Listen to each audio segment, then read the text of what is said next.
Yeah, I'm excited. I got the chance of playing it last year in college. So listen to this. Johnny Gaudreau is not big. He isn't strong, he doesn't hit hard, and he definitely isn't the guy who will bulldoze his way through a defense. He's short, skinny, and scouts once called him too small for the NHL. But he could not care less about any of that. Johnny Gaudreau in front, feeds a pass to Lindholm, stopped by Ottinger. Because Johnny Gaudreau went on to outshine Sidney Crosby in his prime. Crosby, the face of the league, the Stanley Cup champion, the golden boy of Canadian hockey. Yet if you read old scouting reports on Gaudreau, you'd swear you were reading about the worst prospect in the draft. Awkward, undersized, fragile, underrated, a kid who looked like he'd get crushed the moment he stepped on NHL ice. Yes, Johnny Gaudreau was all of that.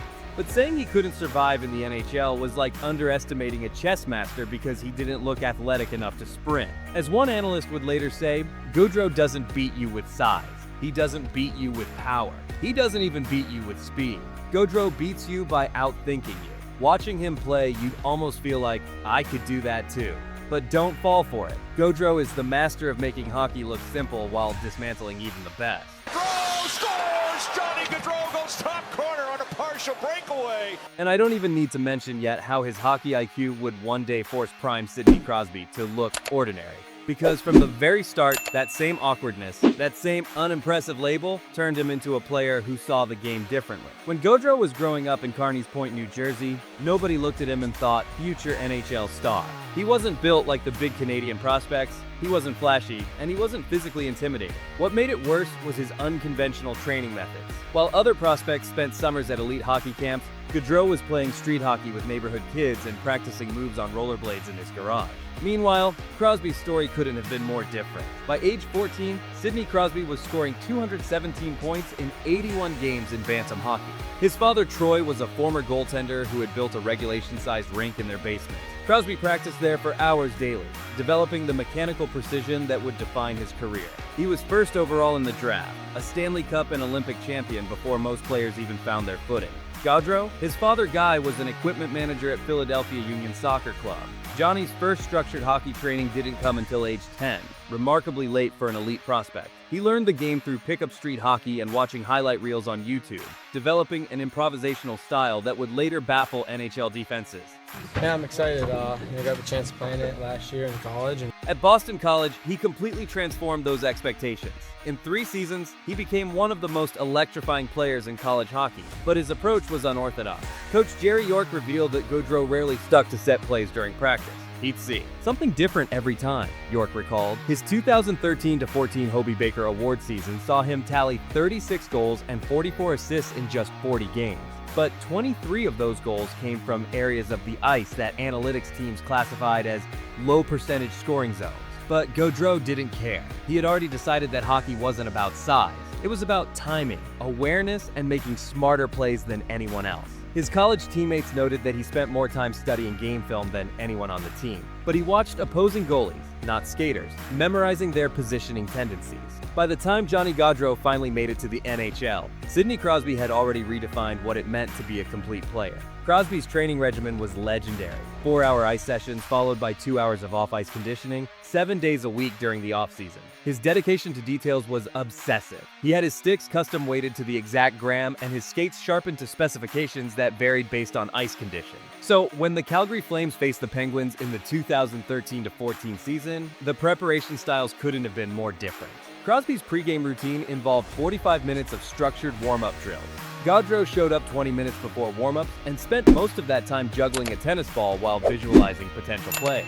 That night, December 12, 2014, Gaudreau scored against Pittsburgh, while Crosby went pointless. But what cameras didn't catch was the pregame conversation. Crosby, aware of the young rookie, approached Gaudreau during warm-ups. "Heard a lot about you," Crosby said. Gaudreau's response was telling, "Just trying to make it interesting." From his very first shift against Crosby, Gaudreau showed no nerves. The psychological aspect fascinated sports psychologists later studying the game. Dr. Michael Gervais, who worked with several NHL teams, noted that most rookies facing elite players showed measurable stress indicators: elevated heart rate, rushed decisions, abbreviated follows-through on shots. Gaudreau's biometrics that night showed the opposite. His heart rate was actually lower than his season average.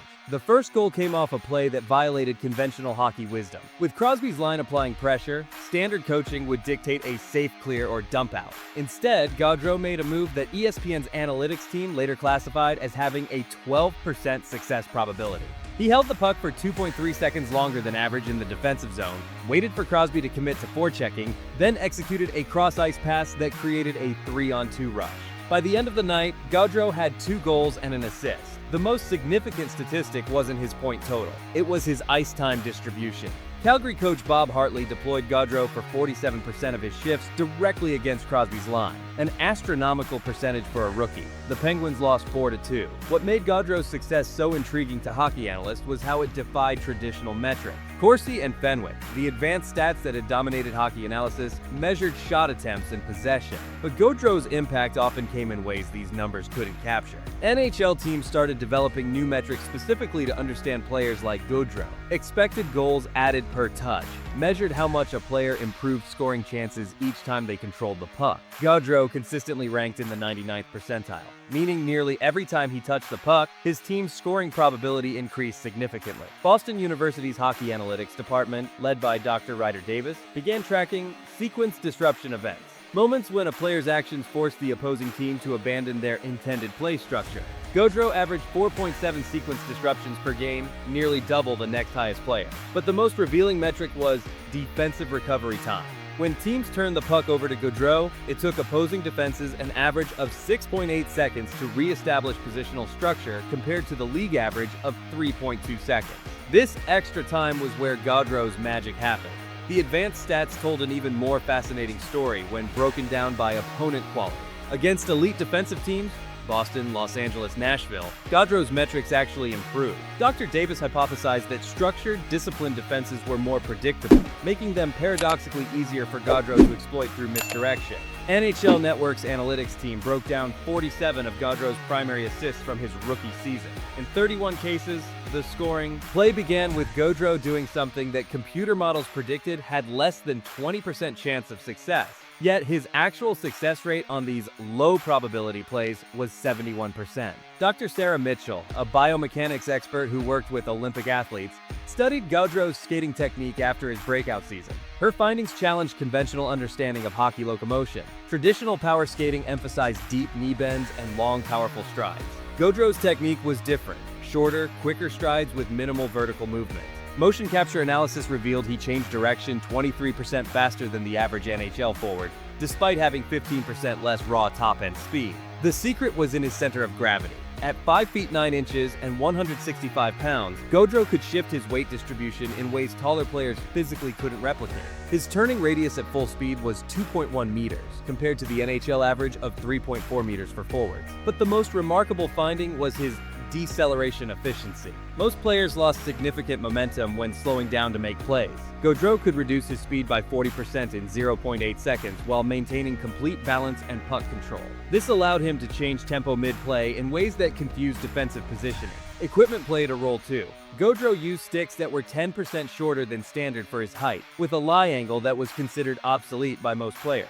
The shorter stick gave him quicker release times, but required exceptional hand-eye coordination to maintain accuracy. His skate blades were sharpened to a hollow that most equipment managers said would be impossible to turn on, yet somehow provided him perfect edge control. Dr. Mitchell's conclusion was that Gaudreau had unconsciously developed a skating style that maximized his physical attributes while minimizing his disadvantages. He's essentially created a new category of hockey locomotion, she noted in her published study. The rematch everyone was waiting for came on March 15, 2014 at the Saddle Dome. By now, the Gaudreau versus Crosby narrative had reached national television, but what fans didn't know was the behind-the-scenes preparation both players had undertaken. Crosby had spent the week before the game studying film with Penguins assistant coach Tony Granato, specifically focusing on Gaudreau's tendencies in the offensive zone. They identified 17 different entry patterns Gaudreau used, categorizing them by game situation and defensive alignment. Gaudreau's preparation was characteristically unconventional. Instead of watching Crosby highlights, he studied footage of Pavel Datsyuk playing against power forwards like Rick Nash and Milan Lucic. His reasoning: I wanted to see how someone my size could make big, skilled players look slow. From the opening puck drop, both players seemed to be playing chess while everyone else was playing checkers. Crosby's first shift lasted 47 seconds, unusually long for him, as he tested different approaches to containing Gaudreau. He tried physical pressure, stick positioning, and even verbal communication with his line mates to track Gaudreau's movement. But Gaudreau had anticipated this. His first goal came off a play he had literally drawn on a napkin during the team meal that morning. Recognizing that Crosby would likely try to angle him to the outside, Gaudreau deliberately carried the puck wide, then executed a between-the-legs move that brought him back to the slot while Crosby's momentum carried him past the play. The second period featured a sequence that became required viewing in coaching courses across North America. With both players on the ice during a line change, Gaudreau picked up a loose puck and immediately looked for Crosby's position. Instead of trying to avoid the confrontation, he skated directly toward hockey's best player. What happened next defied tactical logic. Gaudreau executed a series of moves, a shoulder fake, followed by a between-the-legs deke that left Crosby standing still for 1.7 seconds. In hockey terms, that's an eternity. The play didn't result in a goal, but it became the most replayed sequence of the season. The final score was 5-2 for Calgary. More significantly, Calgary outshot Pittsburgh 17-8 when both Gaudreau and Crosby were on the ice, a possession dominance that even surprised Flames coach Bob Hartley. "I've never seen anything like it," Hartley said afterward. Johnny turned their best player into a spectator for long stretches. Sports psychologist Dr. James Loehr, who had worked with tennis champions and Olympic athletes, was brought in by several NHL teams to understand what made Gaudreau so effective in high-pressure situations. His analysis revealed something fascinating. Gaudreau's brain activity during games showed patterns more similar to jazz musicians than traditional athletes, using EEG monitoring during practice sessions, Dr.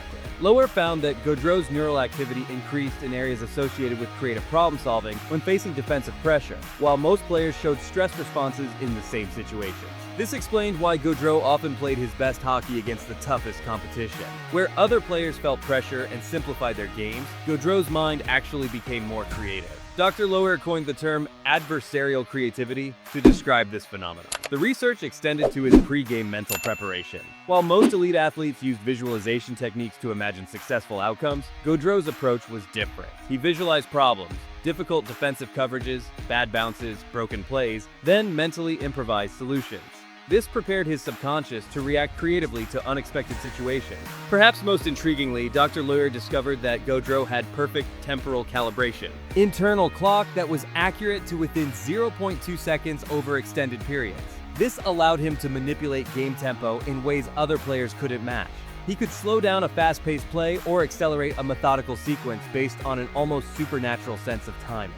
The psychological profiling also revealed why the Crosby matchup was so compelling. Crosby's mental approach was based on systematic excellence, perfecting proven techniques through obsessive repetition. Gaudreau's mind worked more like an artist, seeing each situation as unique and requiring a novel solution. Gaudreau's success led to unexpected innovations in hockey equipment design. CCM, his stick manufacturer, created an entirely new stick model based on his specifications.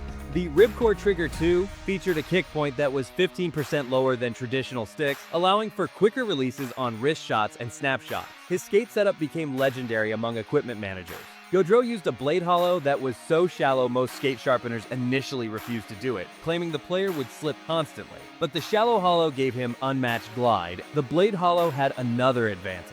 It allowed Gaudreau to maintain speed through turns where other players had to decelerate significantly. NHL tracking data showed he lost an average of only 8% of his speed through direction changes, compared to the league average of 23%. His helmet setup was equally unique. Gaudreau wore a model that was 40 grams lighter than standard, with a custom foam liner that positioned his head 3 millimeters lower than normal. This minute change improved his peripheral vision by approximately 12 degrees, allowing him to see defensive movement earlier. Equipment companies began producing Gaudreau-inspired gear for youth hockey players. Sales of lighter sticks increased 34% in the year following his breakout season. Skate manufacturers introduced new models specifically designed for agility over power. Even helmet companies began offering customization options for improved peripheral vision. The NHL's equipment committee studied Gaudreau's setup to ensure it met league regulations, but found that everything he used was within specifications. He had simply optimized legal equipment in ways no one had considered before. Gaudreau's influence extended beyond North American hockey. European leagues, traditionally focused on technical skill over physicality, began actively recruiting smaller North American players who fit the Gaudreau profile. The Swedish Hockey League signed 23 players under 5 feet 10 inches in the 2 seasons following Gaudreau's breakout, compared to just 7 in the previous 5 years combined. Finnish League scouts began attending NCAA Division III games. looking for overlooked players who emphasized creativity over size. International tournament play reflected this shift as well. Team USA's World Championship rosters began featuring more college players with skill-based games. The success of these lineups validated the tactical approach that Gaudreau had pioneered. Hockey Canada's development programs underwent significant changes. The organization had historically emphasized size and strength in their selection criteria. After studying Gaudreau's development path, they began incorporating creativity assessments into their evaluation process. The most telling change came in youth hockey enrollment. USA Hockey reported a 19% increase in registration among players under 5 feet 6 inches in the 2 years after Gaudreau's rookie season. Previously, many smaller players had quit hockey by age 14, assuming they had no future in the sport. European coaching certification programs began including modules on creative player development, teaching coaches how to nurture unconventional talents instead of trying to fit every player into traditional molds. NHL teams began designing entire system modifications around players like Gaudreau. The Calgary Flames' offensive zone scheme, dubbed the Chaos System by tactical analysts, deliberately created unpredictable movement patterns that maximize creative players' impact. Traditional offensive zone play relied on structured cycling and net front presence. The Gaudreau-influenced system used constant motion, position switching, and deliberate misdirection. Players would begin plays in conventional positions, then rotate through different zones based on puck movement and defensive reactions. This approach confused opposing scouts. Teams spent weeks preparing defensive schemes based on expected positioning, only to find that Calgary players were never where the systems predicted they would be. The Flames' power play efficiency improved by 23% after implementing these concepts. Other teams took notice and began experimenting with similar approaches. The New Jersey Devils hired a consultant who had studied improvisational theater to help their players develop better on-ice chemistry. The Colorado Avalanche brought in a chess grandmaster to teach players about pattern recognition and multiple option thinking. Even traditional defensive-minded teams found ways to incorporate these concepts. The Boston Bruins, known for their structured approach, began using chaos shifts, 30-second periods where players were encouraged to abandon positional discipline and create through improvisation. The results were measurable. Teams that incorporated creative, unpredictable elements into their systems saw increases in offensive zone time, scoring chances from high-danger areas, and overall pace of play. The league was becoming more entertaining while becoming more complex tactically. Gaudreau's impact accelerated the NHL's adoption of advanced analytics in ways traditional metrics never could. Teams realized they needed new ways to evaluate players who didn't fit conventional statistical models. The Edmonton Oilers hired a data scientist from Netflix to develop predictive algorithms for player evaluation. Their creativity index measured factors like play unpredictability, defensive reaction time generation, and outcome variance from expected results. Toronto's analytics department, led by former NASA engineer Dr. Patricia Williams, created spatial tracking models that measured influence zones, areas where a player's presence affected opponent positioning. Gaudreau's influence zone was 47% larger than the average forward, meaning his mere presence on the ice altered defensive structures even when he didn't have the puck. The NHL began providing teams with new data streams, puck velocity changes during individual touches, defensive gap closure rates, and transition efficiency metrics. These measurements helped quantify the subtle aspects of Gaudreau's game that traditional stats miss. Player tracking technology installed in all arenas generated over 200 data points per second of game time. Machine learning algorithms identified patterns in successful creative plays, helping coaches understand which types of improvisation were most effective in different situations. The data revolution extended to amateur hockey as well. College programs began using analytics to identify overlooked recruits who excelled in creativity metrics despite modest traditional statistics. The success rate of these data-driven recruiting decisions improved dramatically, validating the approach. Gaudreau's success represented more than tactical innovation. It reflected a fundamental change in hockey culture. The sport had always celebrated toughness and grit, but suddenly creativity and intelligence were equally valued. Hockey media coverage evolved to reflect this shift. TSN introduced Skill of the Night segments highlighting creative plays alongside traditional Hit of the Night features. Sportsnet hired former players known for finesse rather than physicality as analysts. Youth hockey coaching education programs added creativity development to their curricula. The USA Hockey Coaching Education Program introduced modules on fostering individual expression and managing creative players. These courses became among the most popular offerings. Hockey equipment manufacturers began marketing to skill development rather than power enhancement. Advertisements featured quick hands and precise passes instead of bone-crushing checks. The aesthetic of hockey marketing shifted to emphasize artistry alongside athleticism. Fan appreciation evolved as well. Attendance at skills competitions increased 31% in the 3 seasons following Gaudreau's emergence. Fans developed more sophisticated understanding of subtle plays, cheering for creative passes and deceptive moves with the same enthusiasm traditionally reserved for goals and hits. The cultural change was most evident in how retired players discussed the modern game. Former enforcers and power forwards found themselves praising creativity they once would have dismissed as too fancy. The sport's values were expanding to embrace different definitions of excellence. In the end, asking whether Johnny Gaudreau outshined Sidney Crosby misses the deeper significance of their parallel careers. What Gaudreau accomplished was more profound than individual achievement. He proved that hockey excellence could take forms that contradicted every conventional assumption about the sport. Crosby remained the gold standard for measurable hockey greatness. His trophy case, statistical achievements, and clutch performances set a benchmark that few players in history had approached. But Gaudreau's contribution was more philosophical. He expanded the definition of what greatness could look like. Their head-to-head record tells part of the story. In 23 regular season meetings through their first 5 seasons, Gaudreau outpointed Crosby 34-31. More significantly, Calgary was 14-7-2 in those games, suggesting that Gaudreau's impact translated to team success. But statistics only capture part of their relationship's significance. Each meeting became a laboratory for hockey evolution, featuring new tactical concepts and strategic innovation. Their rivalry accelerated changes that might have taken decades to develop naturally. What made the Gaudreau story so compelling wasn't that he defeated Crosby. It was that he redefined what victory could mean. Success didn't require overwhelming opponents through superior physical tools. It could come from seeing angles they couldn't imagine, from making the impossible look effortless, from transforming the sport itself through the power of individual creativity. In proving that a too small, too skinny, too overlooked prospect could not only survive but revolutionize the modern NHL, Gaudreau changed hockey permanently. He opened pathways for countless players who looked more like him than like traditional prototypes. He demonstrated that intelligence and creativity were as valuable as any physical attribute. And in those magical moments when he made Sidney Crosby, hockey's perfect player, look ordinary, Johnny Gaudreau showed the world that perfection itself comes in infinite forms. The beauty of hockey lies in its endless possibilities, where greatness can emerge from the most unexpected places and take the most surprising forms. Crosby showed us what the ideal hockey player looks like when every tool is maximized. Gaudreau showed us what happens when you refuse to accept that there's only one way to excel. So tell me, do you think Johnny Hockey truly revolutionized the game, or was Crosby's comprehensive excellence simply impossible to match? Drop your thoughts in the comments, and don't forget to like and subscribe for more stories that prove hockey's greatest lessons come from its biggest surprises.